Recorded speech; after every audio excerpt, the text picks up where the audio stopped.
Welcome to the deep dive. Today, we're really getting into something pretty complex, maybe even a bit surprising. It's a political philosophy called neoreaction, sometimes known as the Dark Enlightenment. Mhm. And it's this weird, fascinating mix of tech, finance, and ideas about how society should actually be run, like fundamentally redefining governance. Yeah, it's definitely out there.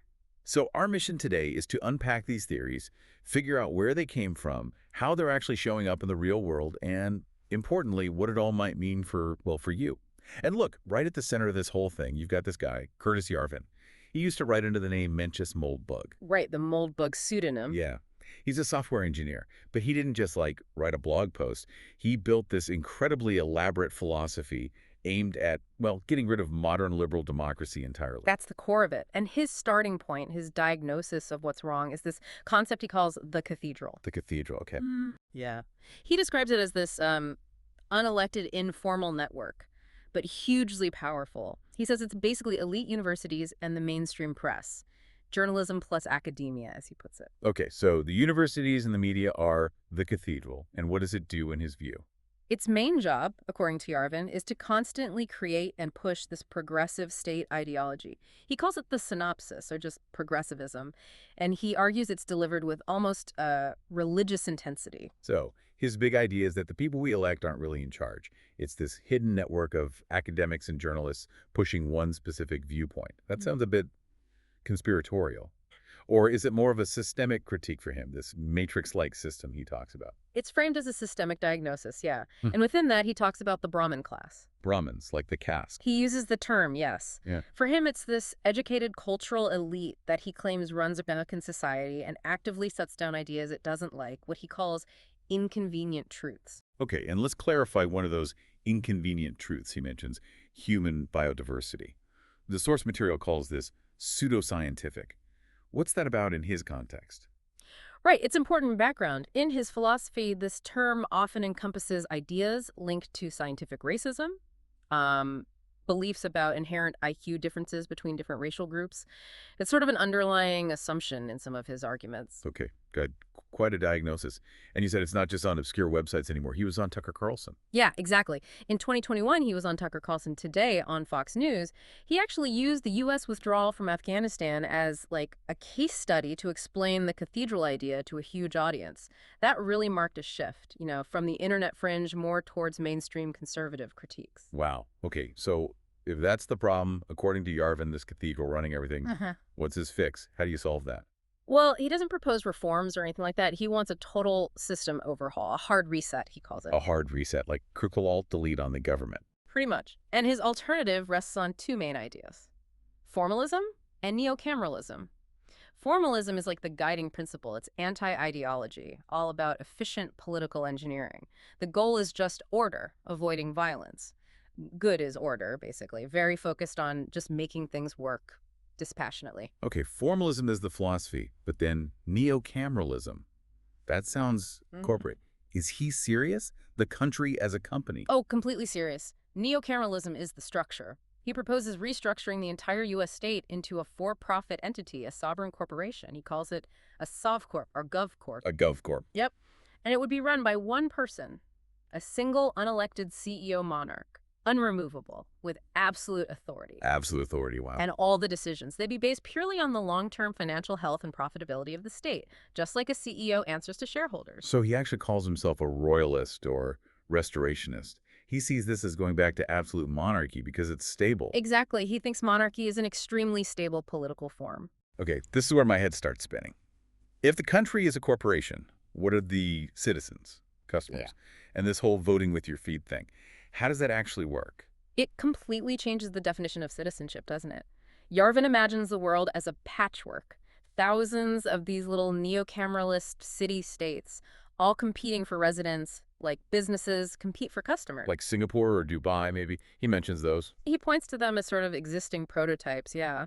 And in this world, being a citizen isn't a right, it's a contract. You're basically a customer buying governance services, or maybe a shareholder in the SovCorp.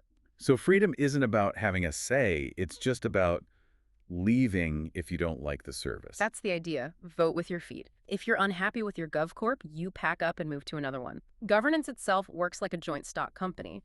The owners vote based on their share, their profit percentage, not one person, one vote. So basically, the more money or land you have, the more power you have, like a corporate board. That just completely sidelines democracy, justice, equality.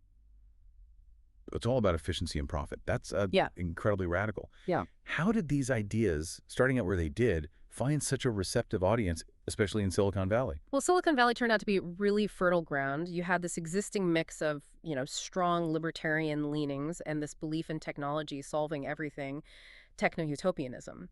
And the key figure really embodying this is Peter Thiel. The billionaire venture capitalist. Right. Yeah. And a really crucial moment was his 2009 essay, The Education of a Libertarian. He flat out said, "I no longer believe that freedom and democracy are compatible." Why? What was his reasoning? He argued that after 1920, things like the expansion of the welfare state and giving women the vote created groups that were, in his words, notoriously tough for libertarians. So for him, capitalist democracy became a contradiction in terms. So basically, more people voting and wanting social safety nets that made democracy bad for capitalism, in his view, and bad for freedom, which he links heavily to markets. That's his argument. He also saw 9/11 as this huge failure of the whole Enlightenment project, saying it forced a re-examination of the foundations of modern politics. Democracy, for Thiel, gets in the way of innovation by the visionary elite because the masses can impose restrictions. Okay, so if democracy is the enemy for someone like Thiel, how do you escape from politics, as he put it? What's the strategy? Since he thinks traditional politics is a losing battle, Thiel basically advocates finding ways around politics, using technology as the escape hatch. He literally said, the great task for libertarians is to find an escape from politics in all its forms. And how do you do that? In that 2009 essay, he laid out 3 potential frontiers. First, cyberspace. He pointed to PayPal's original sort of radical vision of a currency totally outside government control. Okay. Second, outer space, but he thought that was still pretty far off technologically. Right. And third, seasteading, creating these autonomous cities floating on the ocean. He saw that as the most realistic near-term option and actually became a major funder of the Seasteading Institute. Seasteading. I remember hearing about that. Floating cities. Yeah. The whole idea frames the future as this deadly race between politics and technology. Thiel famously said, "We lived in a world in which bits were unregulated and atoms were regulated." Meaning information flows freely online, but physical stuff and rules are controlled by governments. Exactly. So the goal is to create new places, new sovereignties, where the atoms, the physical world and its governance can be as free and innovative as bits online without democratic interference. Fascinating. So how did this ideological alignment turn into actual money and support? Connecting NRX theory to actual capital and political influence. Peter Thiel is really the key link here. He's been called Yarvin's patron. Yarvin even said he was coaching Thiel on some things. Really? Coaching Thiel? Apparently so. And Thiel's money has been critical. He gave, I think, $500,000 to help start Patry Friedman's Seasteading Institute. And of course, his support was absolutely crucial for politicians like J.D. Vance, who's now vice president. Right. And it's not just Thiel, is it? You mentioned Marc Andreessen, too. Yes, Marc Andreessen, co-founder of Netscape, now runs the huge VC firm Andreessen Horowitz. He's publicly quoted Yarvin. His firm even invested in Trallon. Trallon, that's Yarvin's company developing Urbit, right? Exactly. Urbit, this decentralized computing platform, this whole network of people and ideas. It really follows the playbook laid out way back in 1997 in the book The Sovereign Individual. Ah, yes, by Davidson and Rees-Mogg. That predicted the information age would let a cognitive elite basically opt out of nation states. Precisely. And Thiel's investments in new currency like crypto, new data infrastructure like Urbit, and even new territory like Seasteading or Tartar cities, they map almost perfectly onto that roadmap for exit. It seems like Thiel is playing a complex game, though. He supports Yarvin's sort of techno-monarchy ideas, but also the more populist national conservatism wing, like the Trump movement. How does that fit together? It looks contradictory, but it's actually quite a clever two-pronged strategy. Both movements, techno-monarchism and national conservatism, share this intense dislike for anything progressive or woke, and they're both comfortable with more authoritarian approaches. So they attack the system from different angles. Kind of. National conservatism uses populist anger to attack the cultural foundations of the liberal order from within. Think culture wars, nationalism. while technomonarchism, the NRX stuff, attacks the structural foundations, democracy, rule of law, and offers the blueprint for what comes next, after the old system is weakened or dismantled. Okay, so we have the theory, the money, the political strategy. Let's get more concrete. Yeah. What are the actual proposals, the architectures of exit that people are trying to build? Right, so we can look at a few key ones. There's Yarvin's patchwork, which we talked about. That's the most purely theoretical, this world of competing corporate city-states run by CEO kings. Then you have Peter Friedman's approach, which is more practical, more entrepreneurial. He started with Seasteading, the floating cities idea, but then pivoted more towards charter cities. Charter cities, those are like special economic zones within existing countries, right? Like in Honduras. Exactly. Special zones with their own rules, often trying to attract foreign investment. Friedman frames it as governance as a service, basically. Governments competing like businesses by offering the best package of regulations, often copied from successful places elsewhere. His fund, Pronomos Capital, invests in these. Okay, so patchwork, charter cities, what else? The newest one, really getting attention now, is Balaji Srinivasan's network state. This is the most digital native version. The country you start from your computer. That's the tagline. The idea is you start with an online community built around some shared purpose, create your own crypto-based economy, then crowdfund to buy actual land somewhere, piece by piece, and eventually aim for diplomatic recognition from other countries. It's amazing how the concept keeps shifting, getting more tied into tech, into crypto. Absolutely. And underpinning a lot of this, especially the more tech-focused visions, is something like Urbit. Back to Urbit, how does that fit in? Well, if you want to exit the current system, you arguably need your own independent digital infrastructure too, right? Urbit, founded by Yarvin, funded by Thiel and Andreessen Horowitz, aims to be just that. It's trying to rebuild the whole internet stack, operating system, identity, network, so users truly own their data and digital lives, escaping what Yarvin calls megacorp, big tech. Well, it's the digital escape hatch. It's positioned that way. Interestingly, its address space system originally had levels named after feudal titles, which kind of reflects Yarvin's anti-egalitarian views. Wow, okay. So you see this progression, right? Yarvin lays out the radical theory. Friedman tries to make it happen with venture capital and real-world zones. Srinivasan updates it for the crypto age.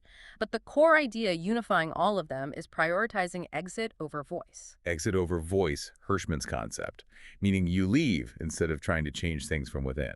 Exactly. It fundamentally reframes citizenship. You're not a participant in a collective democratic project anymore. You're just a consumer picking the best governance product off the shelf. Okay, these are some radical blueprints. But theory is one thing, reality is another. How do these ideas actually hold up when they hit the ground? Let's look at that experiment in Honduras you mentioned, Próspera, ZEDE. That's like the big real-world test case, right? It really is. Próspera is probably the most advanced and definitely the most controversial example of this governance as a service model actually being implemented. How did it get started?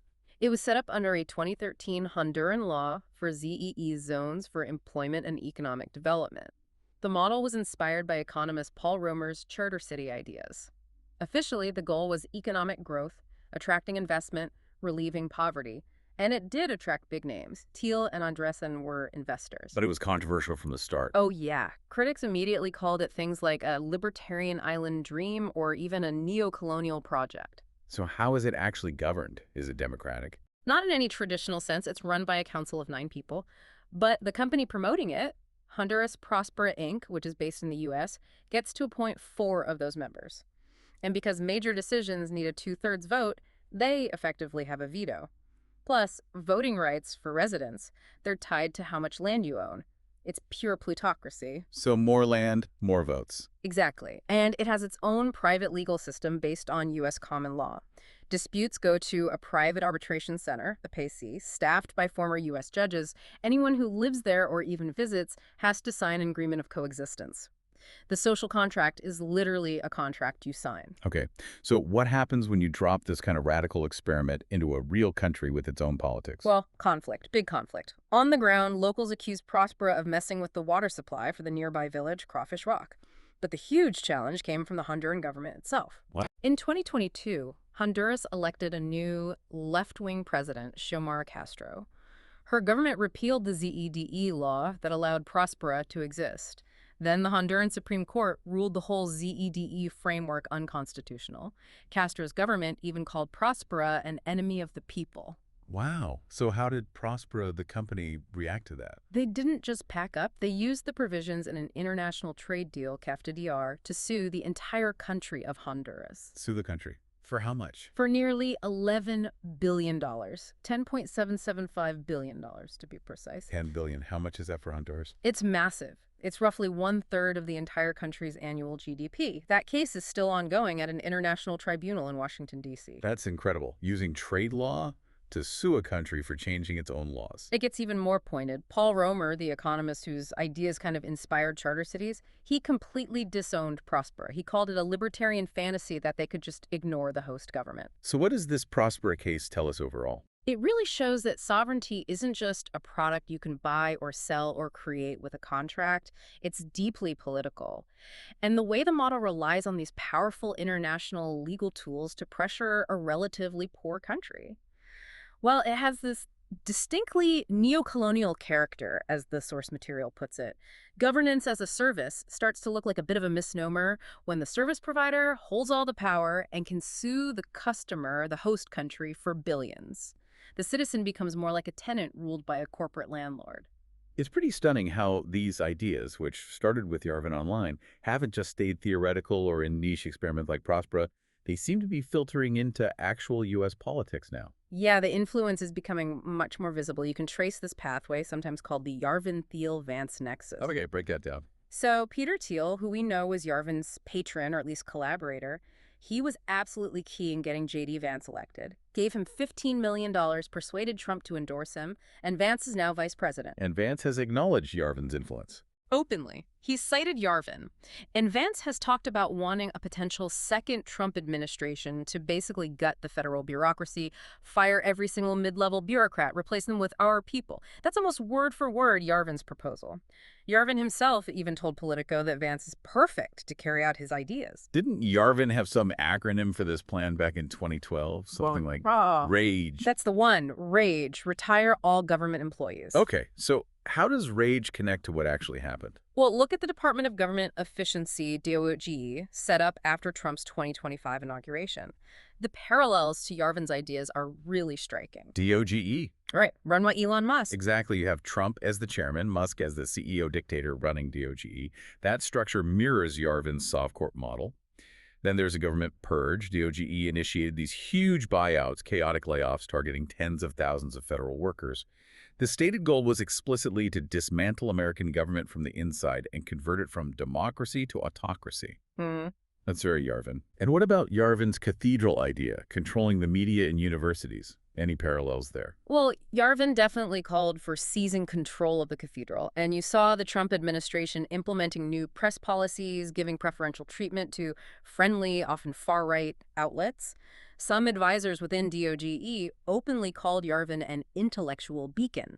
One was quoted saying, "It's an open secret that everyone in policymaking roles has read Yarvin." Why do you think his ideas resonate so much, especially with tech people? A big part of it is how he frames everything using programming metaphors. Society is like outdated software.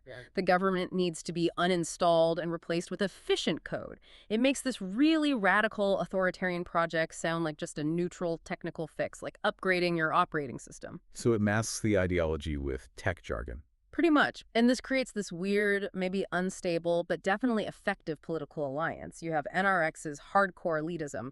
Yarvin literally categorized people into elves, hobbits, dark elves. Oh yeah, that elitism somehow aligns with the populism of the Magian movement. They both see the deep state, or the cathedral, as the enemy. So the populist energy provides the force to potentially take power, while the NRX intellectuals offer the playbook for what to actually do with that power once you have it, a post-democratic playbook. That raises a huge question, doesn't it? What happens when a mass populist movement becomes the vehicle for what is essentially an elite anti-democratic takeover? Exactly. Okay, let's shift to the future, or at least the future envisioned by these thinkers. Where does artificial intelligence fit into all this? It feels like AI would be central to this vision of efficient top-down control. Oh, absolutely central. Indispensable, really. AI is seen as the perfect tool for achieving those NRX goals. Depoliticized efficiency, technocratic control. It's positioned as the solution to the messiness and perceived failures of democracy. How so? In a neocameralist state, the idea is AI would ensure decisions are purely informed by data and expertise rather than popular opinion. You get rid of the voters. There's a quote from Nick Land, another NRX figure, saying something like, "Great men guided by algorithms and artificial intelligence steer the ship of state." So rule by algorithm, basically. Yeah, and that connects to this idea of law as code. Patry Friedman, the Seasteading guy, literally described law as an algorithm for people to follow, Law as code. which leads you to algorithmic regulation, managing society, ensuring compliance through automated data-driven systems. The prime example often cited, maybe worryingly, is the Chinese social credit system. It's seen as the most advanced real-world prototype of using data to manage behavior on a mass scale. And these new kinds of states, like charter cities, they'd be places to test this stuff out. That's the pitch. They're framed as sandboxes for innovation, especially for the global AI race. The argument is that Western democracies, with their regulations and ethical debates, are too slow. They hinder AI development. You hear these visions of like swarms of humanoid robots building and running hospitals automatically in these zones. That paints a picture of hyper-efficiency, sure, but it also sounds incredibly controlling. What are the big concerns, the darker side of this AI-driven governance? Well, the major critique is that this leads straight to what some call techno-feudalism. Techno-feudalism. Yeah, where a small group of tech oligarchs, the ones who own and control the AI and the data, become like digital lords, and the rest of the population. We become digital serfs managed by algorithms with very little agency or control over our lives. It could massively increase inequality and just gut democracy. And AI solves the problem of needing a wise ruler. That's the implicit argument. AI is presented as the answer to the age-old benevolent dictator problem. You don't need to find a perfectly wise and incorruptible human ruler if you have an AI, right? The machine is supposedly rational, efficient, incorruptible. So its decisions, even if absolute, are framed as optimal and therefore just. But doesn't it require constant monitoring? Yeah. Constant data collection? Absolutely. That's the inherent structural incentive. Machine learning thrives on data. The more data an AI has, the better it performs. So any near-reactionary state that wants to be competitive, efficient, and use AI effectively would have a massive incentive to create total surveillance systems, like a universal social credit system. It could easily become a race to the bottom when it comes to privacy and individual freedom. Wow. Okay, this has been quite a journey. We've gone from Yarvin's online writings, these abstract critiques of democracy, all the way to real-world projects like Próspera in Honduras, and now seeing clear echoing in mainstream U.S. politics and visions of an AI-controlled future. It really covers a lot of ground, doesn't it? But Mhm. I think the core theme running through it all is this deep rejection of democratic participation, of having a voice. Instead, it elevates this purely consumerist idea of choice exit, leaving as your only real power. Mhm. And the really interesting, maybe concerning part is how the dismantling of democratic processes is consistently framed not as a power grab, but as a technical fix. It's just making the system more efficient, like debugging code. That language makes these incredibly radical ideas seem much more palatable, more neutral than they really are. So this deep dive has really explored a potential future, or at least a proposed one, where freedom gets redefined entirely. Not as your right to participate, but just as your ability to leave if you don't like the management. So the big question for everyone listening is, what does this all mean for you and for how we even think about the future of governance? Yeah, and maybe a final thought to leave people with is this. The neo-reactionary project isn't really about going back to some pre-Enlightenment past, despite the monarchy talk. It's arguably about leaping forward into a genuinely post-democratic future, one designed, funded, and potentially coded by a very small, very wealthy group. The goal seems to be replacing the rule of law with the rule of code, creating a permanent, unaccountable elite. And that forces us all to think really hard about where freedom and power actually reside when technology starts to reshape the state itself.